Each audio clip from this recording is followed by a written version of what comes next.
My name is Petra, and I was 33 years old the afternoon my sister stood in front of the wedding party, looked straight at me, and said, "You walk weird. Stand in the back." She said it like a stage direction. Matter of fact. Like she was repositioning a flower arrangement rather than her own sister, in front of 7 other people, for days before her wedding. I didn't say anything back. I took one step to the side, pulled out my phone, and looked at my calendar like I had somewhere to be. I didn't, but it gave my face something to do. What Lena didn't know, what none of them had thought to ask about in the 14 months I had spent building her wedding from the ground up, was that the invoice for the entire event existed as a single document. One file. My name at the top. $78,000 of deposits, contracts, and vendor payments, every line item traceable back to my account. I had never shown anyone that document. There had never been a reason to. But standing in that rehearsal hall, stepping back from a procession I had funded, I understood for the first time that there might be a reason soon. What Lena's new mother-in-law did with that invoice, in front of 64 guests, is something my family did not see coming. My sister Lena and I are 18 months apart.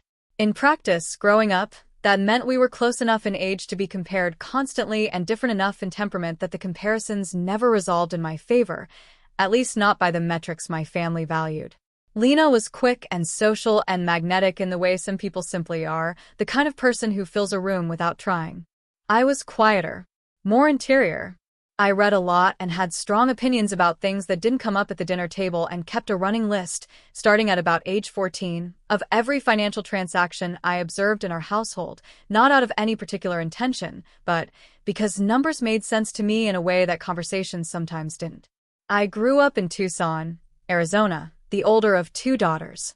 My parents, Ray and Connie, ran a small dry cleaning business that my father had inherited from his own father and that had, over the decades, accumulated a modest but stable profitability. We were not wealthy. We were not struggling. We were the kind of family that understood the difference between what you had and what you could afford to lose, and that understanding shaped me more than anything else from my childhood. I am a commercial real estate appraiser. I have been doing this work for 9 years, licensed in 3 states, operating out of a small firm in Phoenix that I co-own with a colleague named Barb. We appraise commercial properties, office buildings, retail centers, mixed-use developments, for lenders, buyers, and occasionally for legal proceedings where the value of a property is disputed. The work requires the kind of precision that most people find tedious and I find deeply satisfying. You take a complex physical asset, you gather every available data point about it, and you produce a documented opinion of its value that has to hold up to scrutiny. I am good at documentation. I am good at building a case from evidence. I am, as Barb once told a client who had questioned one of my reports, the person you want on your side if something needs to be proved. My parents knew this about me in a general way. They knew I was precise and organized and capable. They called me when they needed help with the dry cleaning business's quarterly tax documents. They called me when my father had a property dispute with a neighboring business. They called me the way families call the one person who can be relied upon to handle something correctly and not make it complicated. They did not call me when they needed someone to celebrate. That was Lena's territory. I had understood this since I was approximately 16 years old, and I had made my peace with it in the way you make peace with a climate. You don't choose it, but you learn how to live in it. The person in my family who saw me most clearly was my father's aunt, my great-aunt Vera, who was 77 and had spent 40 years as a paralegal for a civil litigation firm in Albuquerque before retiring to a small house in Sedona. Vera had never married, had never wanted to, and had a particular and highly developed philosophy about the relationship between capability and recognition. She called me every other Sunday, which I reciprocated, and our conversations were the ones where I said what I actually thought about things. Her philosophy, stated plainly as she tended to state things, was this: Petra, the world will use you as long as you let it. The question is not whether to be used. Capable people always get used. The question is whether you've documented what you gave. She said this in a specific conversation about a professional situation, about 4 years before Lena's wedding, and it landed so precisely that I had written it in the Notes app on my phone and never deleted it. I had read it a few times during the year of wedding planning.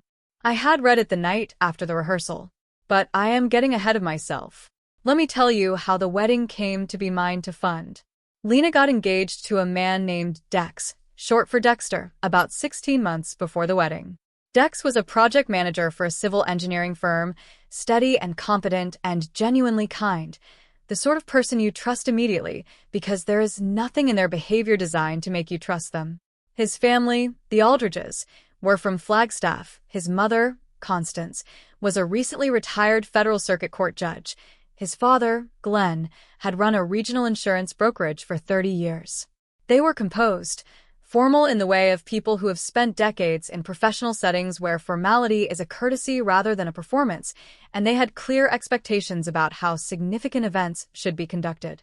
Lena wanted a wedding that would impress the Aldridges. That was not the only thing she wanted, and I do not want to reduce her to that single motivation, but it was a real and significant driver of every decision she made over the following 14 months, and understanding it is necessary for understanding what came after. The budget conversation happened about 3 weeks after the engagement.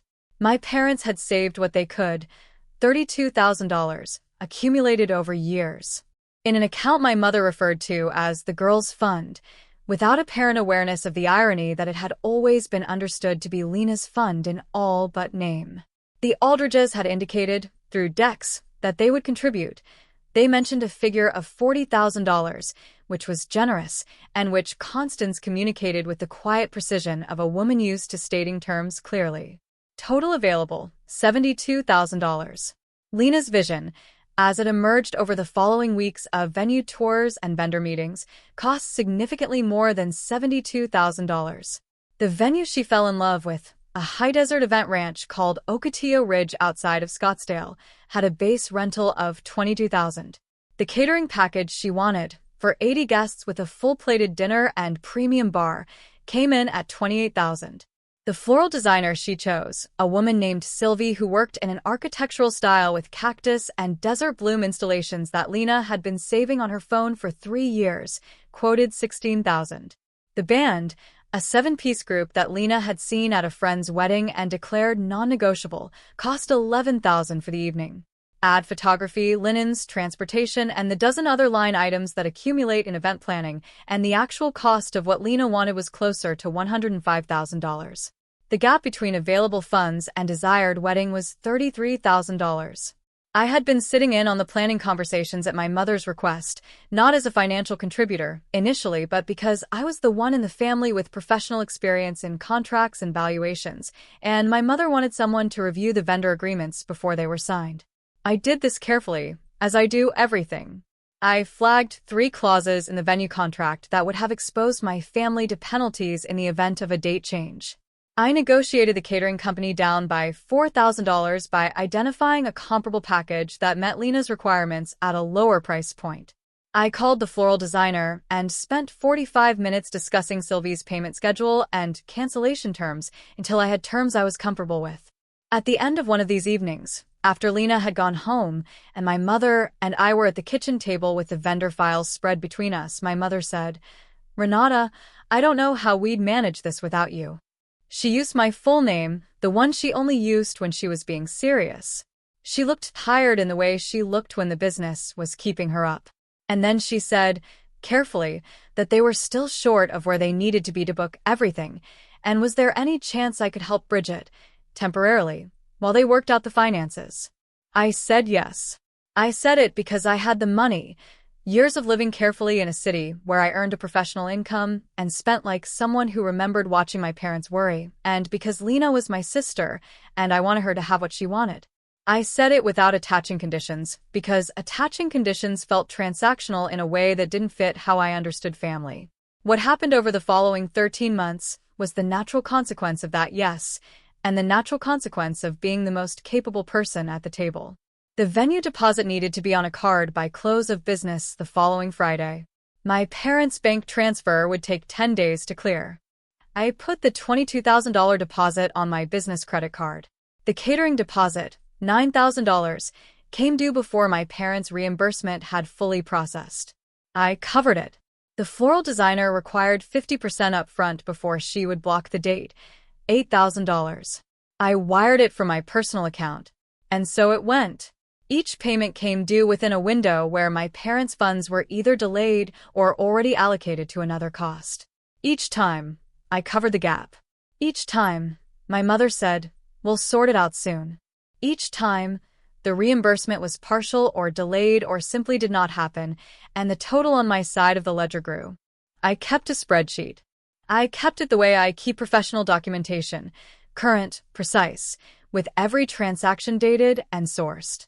By the time the wedding was 2 months out, the spreadsheet showed that I had advanced $78,000 across the full vendor portfolio: the venue, catering, florals, band, photographer, linen rental, and transportation. My parents had reimbursed $14,000. The Aldridges' $40,000 had gone into the general family account and been spent on costs that my contributions had made possible. The amount that could be said to be truly, unambiguously mine, money I had put in without return, was $64,000. I had a master invoice document, not a formal billing document. I had never intended to charge my family for anything. But because I am who I am, I had maintained a single consolidated file showing every payment, every vendor, every contract date, and every amount. It was organized the way my professional appraisal reports are organized, clearly with sources cited, in a format that could be understood by anyone who read it. I had not shown this document to anyone. I had not needed to, but I had it. And Vera had told me, "Document what you gave." The exclusion did not announce itself. It arrived the way most family injuries arrive, incrementally, each step dressed in reasonable language, until you look up and realize you are somewhere you never agreed to go. The first thing that happened was the engagement dinner, hosted by the Aldridges at their home in Flagstaff 6 weeks after the proposal. Constance Aldridge ran her home the way she had run her courtroom: orderly, prepared, with a particular attentiveness to who was present and why. I sat next to Dex's younger brother at dinner, a civil engineer named Patrick who was quiet and direct and asked good questions, and we had a long conversation about property valuation and the ways commercial real estate intersected with municipal infrastructure projects. It was one of the better dinner conversations I'd had in years. The formal photographs that evening were organized by Constance, who had a practiced eye for these things. They captured Dex and Lena, both sets of parents, Dex's brother and his wife, and Lena's parents. I was not in any of the photographs. Not because anyone said I shouldn't be. Nothing was said. I simply wasn't positioned into them, and I did not insert myself, and afterward, when the photos were shared in the family thread, no one mentioned my absence. I noted it the way I note anything that doesn't add up. Quietly. Precisely. Without immediate conclusion. The second thing happened at the first full vendor walkthrough at Ocotillo Ridge, for months before the wedding. I had organized the walkthrough, compiled the agenda, confirmed the vendor attendance, driven the 2 hours from Phoenix to Scottsdale the night before so I could be there early. The day went well, professionally. Sylvie walked us through the floral installation plan with renderings she had prepared. The catering manager, a woman named Rochelle, confirmed the menu tiers. The venue operations director walked us through the setup timeline. At the end of the walkthrough, Lena pulled up a photo on her phone and showed it to Constance. It was the rehearsal procession order she had been working on, a graphic she'd made with all the names and positions mapped out. I looked for my name. I was listed as a guest in the general seating, not in the procession. Not as a bridesmaid. Not anywhere near the front. Am I not in the procession? I asked Lena, quietly, as Constance stepped away to speak with Rochelle. Lena looked at me with the expression she had used my entire life for moments when she needed me to be reasonable, patient, slightly tired, as though the question itself required more energy than she had. Petra, the aesthetic is really specific. It's coordinated. Everyone's in the same color, the same silhouette, and honestly, I've just got my closest friends. You understand. I did understand. I had been understanding things of this kind my entire life. I'm your sister, I said. I know. And you're doing so much on the logistics side. Mom says you've been handling everything. I think it would actually be more meaningful for you to be there as a guest, fully present, not having to worry about anything. I absorbed that. I looked at the venue around me, the rental I had deposited $22,000 on. I looked at Sylvie's rendering of the floral arch, the arch I had put $8,000 toward. All right, I said. The third thing was a phone call from my mother about 6 weeks before the wedding. She was calling, she said, to go over the rehearsal schedule, and partway through the call she mentioned, with the careful tone she used for difficult information, that the family photographs, the formal portraits that would be taken after the ceremony, had been planned in coordination with Constance and the photographer, and that the list of family members to be included in each shot had been finalized. My name was not on the list for the primary family portrait. I was on the list for a secondary grouping labeled Extended Family. Extended family, I said. It's just the way the photographer organizes it, my mother said. It's not a value judgment. I'm your daughter, I said. I know, sweetheart. But the primary portrait is parents and siblings of the couple, and Dex doesn't have sisters, so it's a symmetry thing. Constance asked for it to be structured a certain way. I held the phone very still. My jaw was tight. I breathed through it. I understand, I said. I did not understand, but I said it because saying it was the exit from the conversation. The fourth thing, the thing that made the full shape of everything visible, was the rehearsal. The rehearsal was held at Ocotillo Ridge on the Thursday before the Saturday wedding, at 5 in the afternoon. I drove out from Phoenix in the heat, in the particular dry August heat of the Sonoran Desert that presses on you from all directions, and arrived at the venue with the coordinator's folder I had been maintaining for 14 months, timelines, vendor contacts, contingency notes. I was, in every functional sense, the most operationally prepared person present. The procession rehearsal began at 5:30. The wedding party assembled at the top of the aisle, Lena's 4 bridesmaids, paired with Dex's groomsmen, in the coordinated desert rose dresses Lena had selected. I was standing at the edge of the assembly, off to the side, because I was a guest and not in the procession. That was established. What happened next was not planned, or at least not planned with any apparent awareness that it would land the way it did. One of the bridesmaids, Lena's college roommate, a woman named Ashton, had turned her ankle that afternoon and was having trouble walking in her heels on the gravel surface. Lena, assessing the situation quickly, said to me, "Petra, can you just stand in for Ashton for the walkthrough, just so we have the numbers right?" I said yes. I stepped into Ashton's position in the line. We walked through the procession once. When we reached the end and turned to walk back for the second pass, Lena stopped the group. She looked at the line. She looked at me. And she said, with the same matter-of-fact stage direction tone, "You walk weird. Stand in the back. Not stand aside. Not step out. Stand in the back." A repositioning, as though I were a prop being adjusted. I want to tell you what was in that sentence because I think it matters. It wasn't cruelty exactly. It was thoughtlessness of a very specific kind. The thoughtlessness of someone who has been the center of attention for so long that the people around them have become fixtures rather than people. Lena wasn't trying to wound me. She was solving a visual problem. The wound was incidental. That is, in some ways worse. There were 7 people standing in that rehearsal space. Dex's brother Patrick, 3 of the 4 bridesmaids, the wedding coordinator from the venue, and Constance Aldridge, who had arrived early and was standing at the far end of the aisle with her hands folded and her expression composed. I stepped back.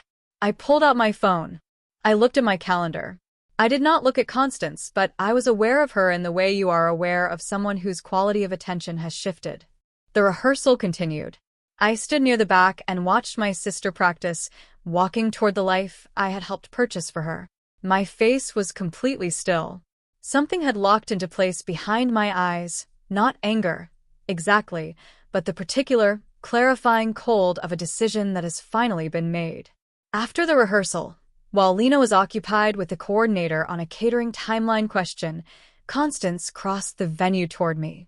She walked the way she did everything, deliberately, with full attention. She stopped in front of me. She looked at me for a moment with the considered expression of someone who had spent decades reading people across courtrooms. "You're Lena's sister," she said. "Yes," I said. "Petra." She said my name the way she had said everything I had heard her say, as though she had considered it first. "Yes." She looked at me for another moment. "You've been managing the planning for this wedding." It was not quite a question. "I've been helping with the coordination," I said. "More than coordinating, I think," she said. She looked around the venue.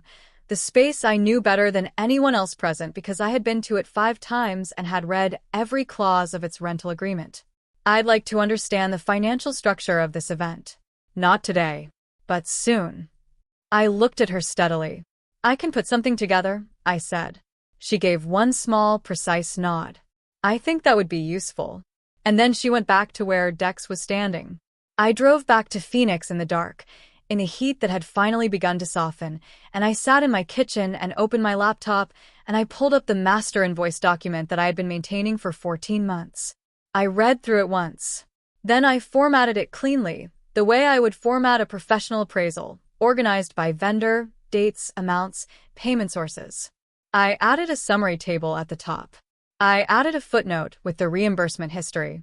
Then I saved it and I closed the laptop. I had documented what I gave. Now I would let someone read it. The wedding day arrived with the particular clarity that August mornings in Arizona sometimes have before the heat takes hold. The sky a deep, transparent blue, the desert colors still cool and muted, the air carrying the faint smell of creosote from the night's rain. Ocotillo Ridge looked like what it was, a venue that someone had thought about very carefully, that had been planned and paid for with attention to every detail, that would photograph as beautiful and remember as meaningful. I arrived at 11 in the morning for a 4 o'clock ceremony. Not because I needed to, I was a guest, I had no operational role. I arrived because 14 months of being the most prepared person in any room connected to this wedding made arriving early feel mandatory. I wore a dress I had bought in June, a pale amber silk that hit at the knee, clean and simple, nothing that competed. I had my phone. I had my coordinators folder, which I brought out of habit and left in the car.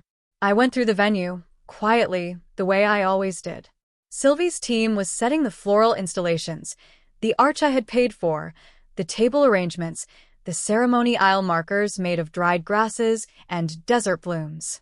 I stopped and looked at the arch for a while. It was exactly what Lena had wanted. It was extraordinary work. The venue coordinator, a woman named Tara, whom I had been in contact with throughout the planning, found me near the arch and greeted me with the warmth of someone who had worked closely with me for over a year without ever quite knowing my official role. "Everything looks perfect," she said. "You should feel really good about how this came together." "It looks beautiful," I said. I meant it. Guests began arriving at 3:30. I found my seat, general guest seating, mid-room, appropriate to my station as a person who had funded the event but was not acknowledged as family. I sat down. I set my bag on the chair beside me. I watched the room fill. The ceremony itself was at 4 o'clock, in the outdoor ceremony space that Ocotillo Ridge had set up with the chairs I had specified and the aisle treatment Sylvie had designed. I sat in the general guest section. The procession came down the aisle, the bridesmaids in their desert rose dresses, the arrangements I had approved, the music from the band I had contracted. Lena appeared at the back in her dress and was radiant in the way brides are radiant, which is a specific and genuine kind of beauty that I observed without complication. Dex looked at her the way Dex looked at everything, with full, quiet attention. The ceremony was 28 minutes. I watched all of it. Afterward, when the guests moved to the cocktail hour in the covered terrace area, I found a spot near the edge of the terrace with a clear view of the room and a glass of sparkling water, and I stood there and observed the event the way I observe everything, precisely, with attention to what was actually happening. What was actually happening was this: the cocktail hour was moving well. Rochelle's catering team was executing cleanly. The band, in its cocktail configuration, was playing at the right volume. The florals looked as good in the evening light as they had in Sylvie's renderings. Everything was working. And at the far end of the terrace, Constance Aldridge was in quiet conversation with my mother. I watched this without moving. My glass was cold in my hand. My mother was speaking with the particular careful animation she used when she was managing an impression. Constance was listening with her customary full attention. As I watched, Constance said something. My mother's animation paused. She said something back. Constance said something else, brief and precise. My mother looked, for just a moment, across the terrace. She looked directly at me. I held her gaze. I didn't move. After a moment, she looked back at Constance. Constance then turned and crossed the terrace toward me. The path was not direct. She spoke to two guests on the way, briefly and warmly, but her direction was. She stopped in front of me with the composure of someone who had spent her career delivering verdicts. "Petra," she said. "I'd like to see that document we discussed." "I have it," I said. I had forwarded the invoice to my phone that morning, out of the same instinct that had me arrive at the venue 3 hours early. I opened it now. I handed her my phone. She took it. She read. She did not read quickly. She read the way careful readers read documents that matter, which is slowly, with full attention to each line. She scrolled through the vendor summary. She read the payment history. She reached the summary table at the top, the one that showed total advanced, total reimbursed, and total outstanding, and her eyes stopped. Her expression did not change in any dramatic way, but something went very still in her face, the stillness of a person absorbing a number that has just reorganized their understanding of a situation. She looked up. Dex had appeared at her elbow, arriving, as he often seemed to, at the precise moment when something required his attention. He looked at his mother's expression, and then at the phone in her hand. "What is this?" he said quietly. Constance handed him the phone without a word. Dex read. His jaw moved once. He looked at me. "This is what you put into the wedding," he said. It was not a question. "Yes," I said. His jaw moved again. "The whole thing." Not a portion." "Most of it," I said. He was quiet for a moment.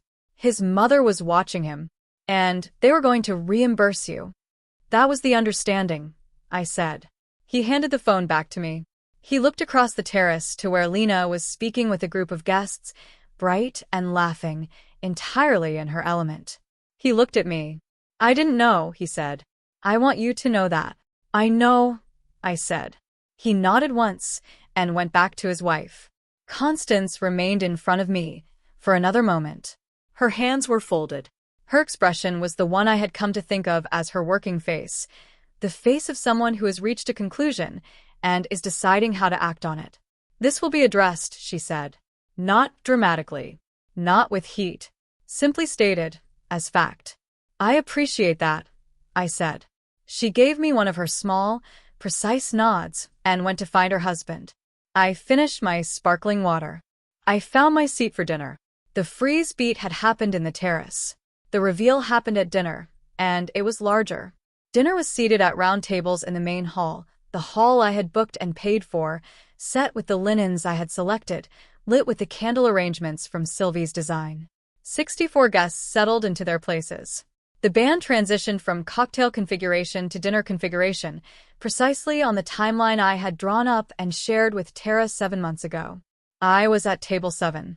General guest seating. The table assignments had been made by Lena and Dex, and I had not been consulted.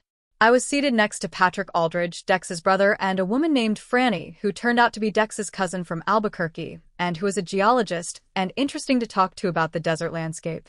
I ate my salad and talked to Franny about groundwater rights and thought about nothing in particular. The toasts came between the salad and the main course. Dex's best man gave a speech that was warm and funny. One of Lena's bridesmaids, not Ashton, who was still nursing her ankle, but a woman named Britt, gave a speech that was moving and specific and made several guests laugh, and several others press their lips together against something more difficult. And then Glenn Aldridge, Dex's father, stood up. Glenn had, in the 14 months of my acquaintance with the Aldridge family, been the quieter of the two parents. He let Constance's precision take the foreground. He was a man of good humor and careful observation, and he gave speeches, apparently, the way he did business, directly, with prepared information, without unnecessary ornamentation. He thanked the guests. He thanked Lena's parents for raising a daughter he was honored to welcome. He said something gracious about the venue and the food and the evening's beauty. And then he said, "I want to say something about this wedding that I think needs to be said, because my wife and I believe that the people who make things possible should be recognized for it." He paused. He looked across the room, and his gaze found me at table 7. Lena's sister Petra has funded and managed the operational infrastructure of this wedding from the beginning. She holds the contracts with this venue, the catering company, the floral designer, the band you've been listening to, and the photography team documenting this evening. She has personally advanced $78,000 across those accounts. He said it cleanly, without drama, as though reading from a balance sheet, which, in effect, he was. The Aldridge family was not aware of the full financial picture until today. We are aware of it now, and we want to acknowledge it. Petra, you gave this wedding its foundation. That deserves to be said out loud. He raised his glass. The 64 people in that room raised theirs. I sat with my hands flat on the table. My throat had gone very tight. My face was doing something I was not entirely managing. I raised my own glass slowly and I looked at Glenn Aldridge, and I gave him a nod that I intended to be composed, and that I think was only approximately composed. The room was very quiet for a moment in the way rooms are quiet when something true has just been stated in them. Then the glasses lowered, and the band resumed, and the waitstaff appeared with the main course, and the evening continued. At the family table, my mother was looking at the tablecloth. My father had raised his glass with the expression of a man who was working through several things at once. Lena was looking at me with something I had never seen on her face before, not quite guilt, not quite recognition, something that partook of both without being either. Dex, beside her, was looking at his father. Tara, the venue coordinator, who had been positioned near the entrance to the hall managing the catering flow, had stopped moving. She looked at me across the room. She gave me a very small nod. I picked up my fork. I ate my dinner. The main course was excellent. I had spent 4 hours with Rochelle on the menu, and it showed. The rest of the wedding evening had the particular quality of something that has shifted irrevocably, but is continuing anyway, the way a river continues after a tributary joins it. Same river, different weight. The dancing was genuine. The cake was what Lena had wanted. The photographs happened in the desert dusk with that particular golden hour quality that Sylvie had predicted months ago when we were discussing the timing of the outdoor portraits. I danced twice, once with Patrick, who was a better dancer than I expected and who said, midway through the song, "My mother doesn't do things like that lightly for what it's worth," and I said I knew, and we finished the dance without needing to say more. Once with my father, who held my hand a little tighter than usual and didn't say anything at all for most of the song, and then at the end said, "You should have told me how much it was." And I said, "You should have asked," and he nodded in the way of a man who understands he has been correctly corrected. Lena found me near the end of the evening, in the venue's side garden, where I had gone to get some air. She came alone, without her dress bustle, which she had apparently had Britt remove sometime during the dancing, and she stood across from me in the garden with the particular expression I had been watching her face navigate all evening. "I didn't know it was that much," she said. "I know," I said. $78,000, Petra. "I know what it was," I said. "I invoiced it." She made a sound that was somewhere between a laugh and something that was not a laugh. "I should have asked." "Yes," I said. "You should have." She looked at the desert around the garden. The saguaro silhouettes visible against the last of the sky's color, the venue lights warm behind us. "I also should have the rehearsal thing." What I said. I waited. It was a terrible thing to say. I was in the middle of something and I didn't think, and that's not an excuse. It was a terrible thing to say. I said, "I'm sorry." I looked at my sister in her wedding dress in the desert dusk, and I thought about 18 months apart and 33 years of loving her, and being set aside and coming back, and being set aside again. I thought about the spreadsheet and the invoice and Vera's voice. "Document what you gave." "Thank you," I said. "That means something."